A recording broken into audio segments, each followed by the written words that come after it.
Hey friends, welcome to Element of Emphasis here at Running with Rainbows. I'm your artist, Maya Larson. Please excuse my voice, but I really wanted to bring you the first three cards of the Maya Arcana. The designs are now available in my Redbubble shop, so if you're interested in purchasing art from this collection, the way to buy it is through Redbubble. The original pieces will be on display hopefully later here in Oakbank, Manitoba, and I'll keep you posted about that. But in the meantime, I wanted to share a little tidbit about the first three pieces. So the Maya Arcana is a tongue-in-cheek artist's way of reminding myself and you that this is an art collection primarily and not a tarot specific collection. I love the tarot. I have always been inspired by the tarot, and the symbolism in the art has always been huge for me because I love surrealism. I love symbolist art. I love how human beings have tried to visually represent the unseen, the unknown, the other world, what we don't understand. So that is a huge source of interest for me, especially here in Oakbank, Manitoba. It is still January, it's winter, but there's a lot happening beneath the soil here, and remaining mindful of that when everything is white, blue, or brown definitely is a sustaining thought process to have. So with that in mind, these tarot cards are rich in symbolism. I enjoyed working on the Fool card. I'm using a limited palette in the sense that I'm only using 6 books for my collage material. So maps, the flowers, the scientific vase, I can't think of the term of the type of glass vessel that is in the background, the constellation of Gemini, the constellation of the dog, I can't remember the name right now, and the skeleton sort of holding the pole in front instead of behind, which is the traditional sort of image on the card. And he's also wearing, it's actually a rose stamp, but it's there to represent the floppy hat of the Way of the Fool, the alchemist journey. So why have all that symbolism in the first place, right? Well, the tarot card is something that speaks without words. So having all of those symbols staying in the narrative does help the tarot, of course, having a consistent look to the Fool card. You may have noticed, however, that there's wildly different interpretations, which is a very exciting thing too for me with the tarot. So the Fool card is all of that potential untapped. So even just the very idea of how many tarot decks there are out there to explore sort of counts towards the full line of thinking, just all your potential and possibilities. And I had a lot of fun working with these. I gave myself 30 days, right, a certain containment so that it wasn't just endless scoping for ideas, which of course is a trap for a lot of artists as we get caught up in the hunter-gathering aspect of our aim and we don't always settle down to the work. So here we go with the Magician card, settling down to the work, working together. I felt really fell under here. I had fun with this one. I love that there's the, it's actually like a light engineer that this particular piece came out of, and he is working with a light strip and lasers. A lot of my work predates 1973 copyright law, so it was a lot of fun to kind of purge and pull at random and just explore and let the narratives build themselves in my head, because I was using different books, but they all had sort of a modern tone to them. They were very scientific, planets, light, the human body was one, there was a princess book, there was a plant book. Like I did want to kind of keep the kingdoms of life as a part of it, and constellations as well is a huge thing for me. So the night sky does feature in the background, especially for that sort of rich potential. So the Magician for me is that collaborative effort, the idea of ideas, the thought to orchestrate anything, the architect of an idea.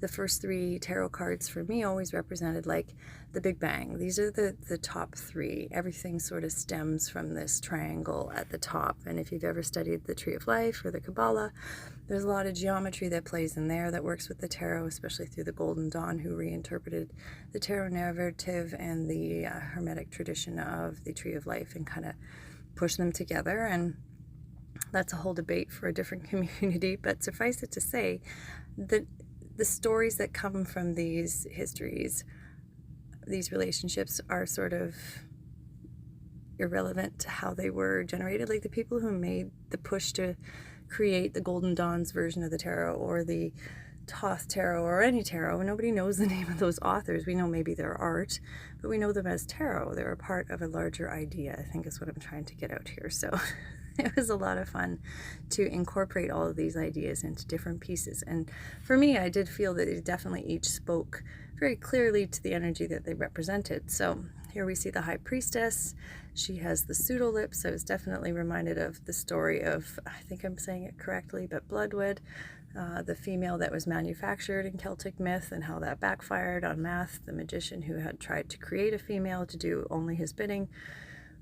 Within modern context, seems like a horrible kind of irony because of how we are concerned with governments and men having decision on women's reproductive rights. For the men in the audience, I apologize if this is not a conversation you thought you had, but we are dealing with the High Priestess, and female and male energy within the tarot does have to have an honest and balanced relationship. So if you're not going to be honest with yourself, then the tarot is not for you, females included. If you don't want to have a look at yourself, definitely don't use it as inspiration for an art collection. But if you are going to work on something similar, which I recommend if you'd like something introspective, to sit down and have a good woo-woo moment with yourself, definitely do a major arcana. It's definitely worth it. The High Priestess is that deep-seated, unconscious, collective knowing that is very difficult to communicate in words. Hence things like the tarot or the Mutus Liber, which is an alchemy book that's also simply pictures, or my favorite, the Splendor Solis book, or alchemic manuscript, again, only pictures.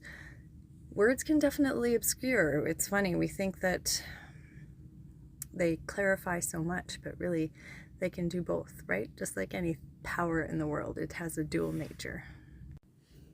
So when we encounter the big three, or look at the big three, for you as an artist, this is the planning stage, the preconceiving of ideas. The Fool is the impulse to create at all, that urge to draw something or to get something, to capture something, right? To manifest, to consume, even if you want to make the modern dialogue take on it.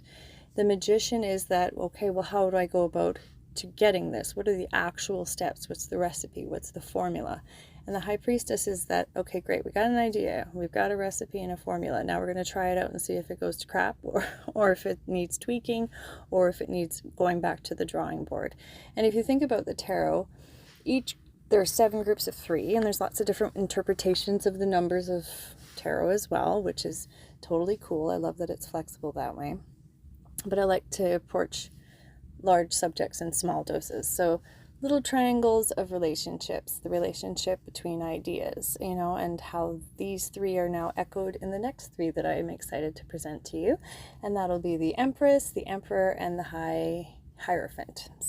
But they all sort of seem to be like an echo of the original 3 principles. So that is one way to look at it. Another way that I've been talking about is that the tarot is a narrative. It is an existing story that people like to use to give the cycle of human life sort of a beginning, middle, and end. You follow this sort of storyline. And so if we were to look at the first 3 cards in that aspect, how would that create a story for you? Where do you fit in that narrative? Are you feeling like you're the Fool when it comes to your life? Are you in an exploratory, discovering state? You're back to square one, maybe.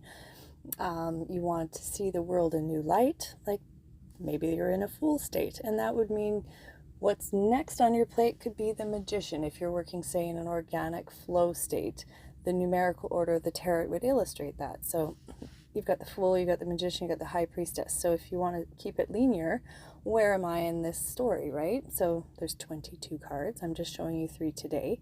But as we move forward, you may find, oh, I really feel like drawn to this card, and that the things that are said about it really resonate and feel like something I am experiencing in my whole life. And that is perfect. That's the whole point.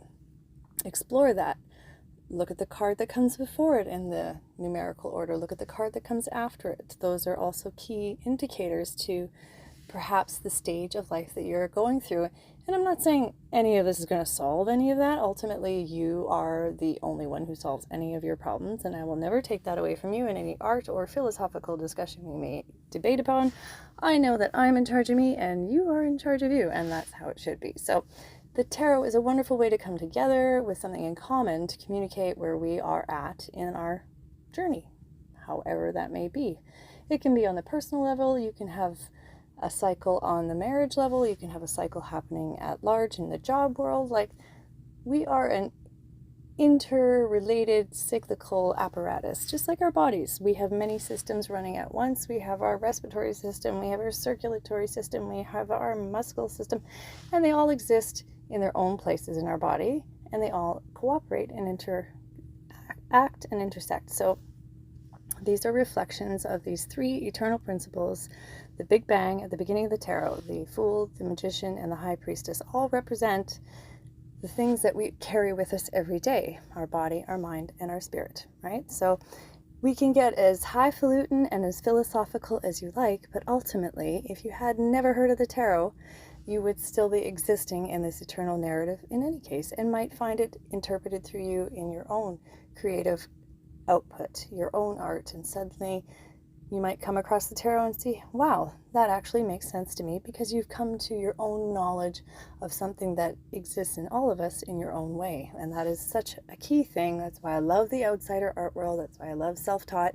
Sometimes the journey is truly more important than the answer you get at the end of it. And I have learned to love the questions. So I'm not saying have all the answers for tarot either, or that creating a major arcana for yourself would give you any answers, but it would definitely give you some insight into yourself, which I think is a very important contribution that you can make to yourself and to your community and the people that you love.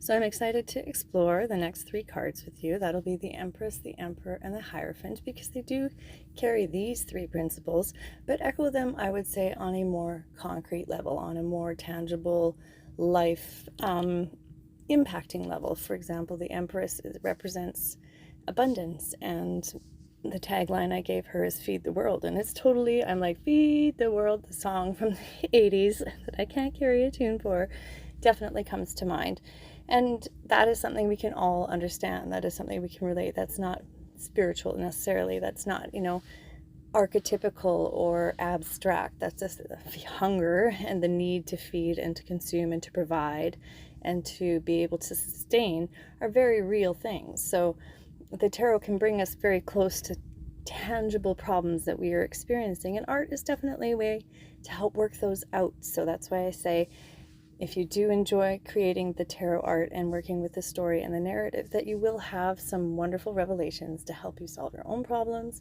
or make peace on things that you can't necessarily solve in a day and a half or whatever. You know what I mean? We got to be patient, friends. Your whole life is your opportunity. It's not supposed to happen in your 20s or your 30s or your 40s or your 50s or your 60s.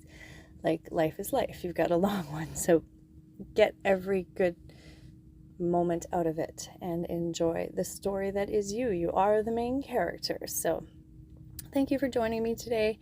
I hope that you'll leave me a comment, or if you do any of the classes, that you'll share your work. I would love to see it. You can tag at Emphasis on Instagram, or if you're here on Substack, please tag at Running with Rainbows. I would love to see what you are making or how the tarot has impacted you. Looking forward to sharing the next three cards with you, friends. The Maya Arcana is available on Redbubble. Links are available in my bio on Instagram or the Linktree, also attached to my website. Thanks again, friends.